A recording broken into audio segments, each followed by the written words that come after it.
Brought to you bye रजनीगंधा।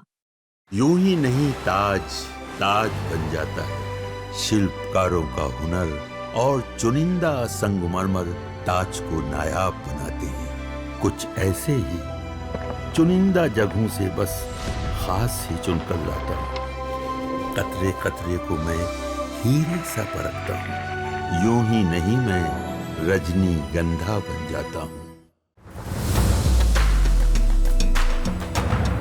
आप चिराग पासवान को या चिराग पासवान की पार्टी को आप एक पासवान समाज से नहीं बांध के देख सकते। उसमें देखिए, उसमें भूमिहार भी हैं, ब्राह्मण भी हैं, मुस्लिम भी हैं। अरुण भारती इस बार जो है सो जमुई सुरक्षित सीट, जो उनके लोकसभा की ही सीट है, उसमें सिकंदरा सुरक्षित सीट से वह जो है सो चुनाव लड़ेंगे। इस बार अरुण भारती चुनाव मैदान में दिखाई पड़ेंगे लोक जनशक्ति पार्टी रामविलास का, और वह सो और सरकार में भागीदारी भी होगी, डिप्टी सीएम भी बनेंगे। नमस्कार, बिहार तक देख रहे हैं आप और मैं हूं आपके साथ अनिकेत कुमार। देखिए, आज हमारे साथ मौजूद हैं senior journalist Ravi Upadhyay sir. आज हम इनसे जानेंगे चिराग पासवान के स्ट्रेटजी को लेकर के कि किस तरीके से चिराग पासवान 2025 के चुनाव में योजना बना रहे हैं। सर, सबसे पहले तो बिहार तक पर आपका स्वागत है। जी, thank you sir. Chirag Paswan 20 में अकेले लड़े, इस बार गठबंधन में साथ हैं, तो उनकी स्ट्रेटजी क्या है इस बार चुनाव को लेकर के? देखिए, चिराग पासवान की पार्टी, आप देख रहे हैं कि बिहार फर्स्ट बिहारी फर्स्ट चिराग पासवान की पार्टी का टैगलाइन है, और वह बार बार चिराग पासवान कहते हैं कि बिहार को हमको उस काल मैंने नए दौर में ले जाना है और युवाओं को आगे बढ़ाना है। तो निश्चित रूप से चिराग पासवान एक बड़ी लकीर खींचते हुए दिखाई पड़ रहे हैं। और सबसे बड़ी बात है कि जो एनडीए है, भारतीय जनता पार्टी है, उसका नारा है 2025 225। तो ऐसे में इस बात को आप मान करके चलिए कि चिराग पासवान की पार्टी जो युवाओं की बात करती है, युवा पर भरोसा करती है। और चिराग पासवान की पार्टी का हम बार बार एक बात कहते हैं, स्ट्रक्चरल जो संगठनात्मक ढांचा है, उसको भी आप देखिएगा, समाज का हर वर्ग का प्रतिनिधित्व उसमें दिया हुआ है। उनको आप चिराग पासवान को या चिराग पासवान की पार्टी को आप एक पासवान समाज से नहीं बांध के देख सकते। उसमें देखिए, उसमें भूमिहार भी हैं, ब्राह्मण भी हैं, मुस्लिम भी हैं, राष्ट्रीय कोषाध्यक्ष, प्रदेश अध्यक्ष, संसदीय बोर्ड के अध्यक्ष, तो हर जाति को बराबर का उसमें ये किया गया है। तो इस लिहाज से एक बड़ी उनके पास में वोट बहुत ज़्यादा है। इस बात को मान करके एनडीए भी चलती है, और नरेंद्र मोदी के हनुमान है चिराग पासवान, तो इसमें तब कोई सवाल भी नहीं उठता है। तो ऐसे में इस बार चिराग पासवान की पार्टी से अरुण भारती, जो जमुई से सुरक्षित से सांसद हैं, जो चिराग पासवान कभी वहां से, इससे पहले चिराग पासवान उसी सीट से जमुई से सांसद हुआ करते थे, तो वहां पर अरुण भारती को एक दाव चिराग पासवान की पार्टी लोक जनशक्ति पार्टी रामविलास इस बार जो दिखाई पड़ रहा है, जितनी बात हम समझ पा रहे हैं, जो डिकोड कर पा रहे हैं, कि अरुण भारती इस बार जो है सो जमुई सुरक्षित सीट, जो उनके लोकसभा की ही सीट है, उसमें सिकंदरा सुरक्षित सीट से वह जो है सो चुनाव लड़ेंगे इस बार। और अब जो ही अरुण भारती विधानसभा का चुनाव जीतेंगे, क्योंकि देखिए, जिस हिंदुस्तानी आवाम मोर्चा निश्चित रूप से वह सीट है सिकंदरा सुरक्षित की सीट, प्रफुल्ल मांझी हाँ से विधायक हैं, जीतन राम मांझी के पार्टी के, बिल्कुल, तो वो एंटी इनकम्बेंसी बहुत है। आप सिकंदरा में आप जाकर के 1 to 1 किसी से बात करिएगा तो आपको यह फीडबैक मिलेगा कि इस बार बहुत टफ का लड़ाई। और अरुण भारती को क्यों चुनाव लड़ाया जा रहा है, क्यों, उसके पीछे का इंटेंशन क्या है? बता रहे हैं। देखिए, अरुण भारती के चुनाव लड़ने के पीछे एक तो वो जमुई से सांसद हैं, दूसरी बात है कि चिराग पासवान ने जमुई में बहुत लंबा काम किया है, और अरुण भारती लोकसभा जब जमुई से सांसद हैं तो उन्हीं के कॉन्स्टिट्यूंसी में सिकंदरा सुरक्षित सीट भी है, जो हिंदुस्तानी आवाम मोर्चा जो एनडीए फोल्ड में है, उन्हीं के सिटिंग एमएलए हैं वहां से।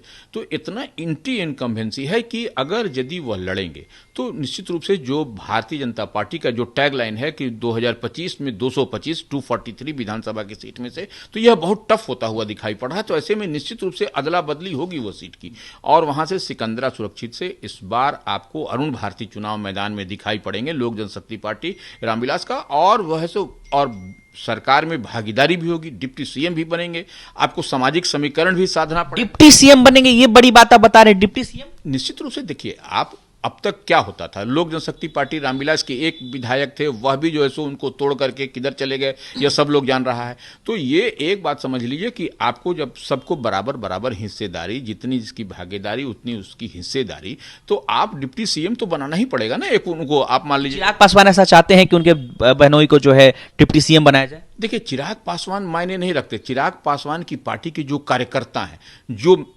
जो आपको पार्टी की कार्यकर्ता ही जो है सो रीढ़ होती है किसी पार्टी की, तो वह चाह रहे हैं कि अरुण मांझी वहां से लड़ें, अरुण भारती लड़ें, और अरुण भारती लड़ करके वहां से जीत करके जाएं और उनको डिप्टी सीएम, एनडीए की सरकार बनेगी, वह डिप्टी सीएम बनेंगे। इसमें कहां इबट है? और तभी जाकर के डबल इंजन की सरकार में आपको चिराग पासवान की पार्टी, केंद्र में भी चिराग पासवान, और उनकी भागीदारी बिहार में भी जो सरकार बनेगी इस बार, उसमें भी भागीदारी। चिराग पासवान के एक तरह से प्लान कह सकते हैं कि इसी बहाने वो बिहार सरकार में भी उनकी भागीदारी होगी और एक बड़े पद पे उनके पार्टी के नेता होंगे, और भरोसेमंद उनके जीजा जी ही हैं, इसलिए वो अपने जीजा जी को ही चुनाव लड़ा रहे हैं। नहीं, देखिए, भरोसेमंद की बात नहीं है। पार्टी से एक वह सीट जो है, जिस सीट की हम बात कर रहे हैं कि सिकंदरा सीट पर अगर यदि वो सीट तो लूज कर जाएगी एनडीए, तो एनडीए को जब टारगेट अचीव करना है, 225 अचीव करना है 2025 में, तो आपको यह एक एक चीज फूंक फूंक करके माइक्रो लेवल पर देखा जा रहा है। तो ऐसे में निश्चित रूप से वह सीट इनके पाले में दिखाई पड़ रही है, और अरुण भारती वहीं से मेंबर ऑफ पार्लियामेंट है जम्मू सुरक्षित से,